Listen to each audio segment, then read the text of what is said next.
నూనె వేసుకొని ఆవాలు వేసుకొని అవి వేగిన తర్వాత కొంచెం కరివేపాకు వేసుకొని అలాగే ఎర్రగడ్డలు పచ్చిమిరపకాయలు కూడా వేసుకోవాలి.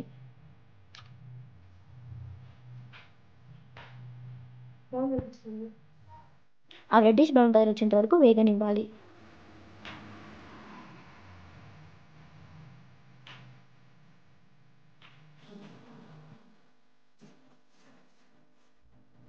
అవి వేగిన తర్వాత అల్లం పేస్ట్ వేసుకోవాలి. పచ్చివాసన వెళ్ళే వరకు వేయించుకోవాలి.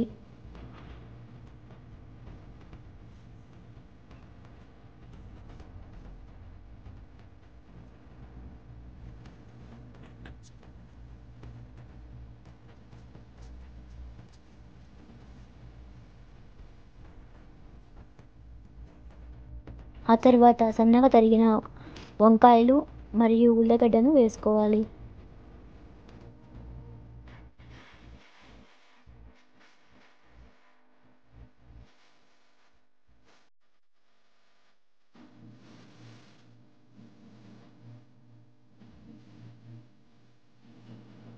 కొంచెం వేగిన తర్వాత పుదీనా కొత్తిమీర వేసుకోవాలి. అన్నీ బాగా వేగనివ్వాలి పచ్చివాసన పోయేంత వరకు. ఆ తరువాతగా కొంచెంగా పసుపు వేసుకోవాలి మరియు కారం వేసుకోవాలి.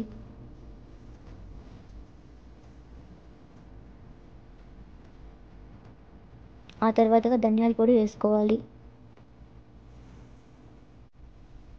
అవన్నీ బాగా వేగినాక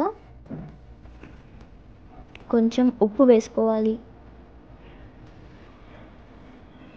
మరియు కొబ్బరి పొడి కూడా వేసుకోవచ్చు. మీకు నచ్చితే వేసుకోండి, లేకపోతే స్కిప్ చేయండి. ఆ తర్వాత టమోటాలు వేసుకోవాలి.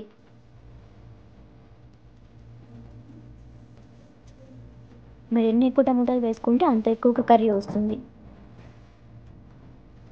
అన్నీ ఒకసారి బాగా కలిపెట్టుకోవాలి. అన్ని కూరగాయలు కొంచెం మెత్తబడిన తర్వాత కొంచెం బిర్యానీ మసాలా కూడా వేసుకోవచ్చు. అది కొంచెం టేస్ట్ని ఇంప్రూవ్ చేస్తుంది. సో కొంచెం కొద్దిగా వాటర్ యాడ్ చేసుకోవాలి. అన్నీ ఒకసారి కలిపెట్టుకొని ఉడుకు పట్టిన తర్వాత మూత పెట్టి అంతే, మన వంకాయ కర్రీ ప్రిపేర్ అయిపోయింది. ఇప్పుడు పెరుగు పచ్చడి ఎలా చేయాలో చూద్దాం. టమాటో, ఎర్రగడ్డ, పచ్చిమిరపకాయ వేసుకోవాలి. కొంచెం కొత్తిమీర తరుగు కూడా వేసుకోవాలి. అలాగే పెరుగు, కొంచెం ఉప్పు యాడ్ చేసుకొని బాగా స్మాష్ చేయాలి.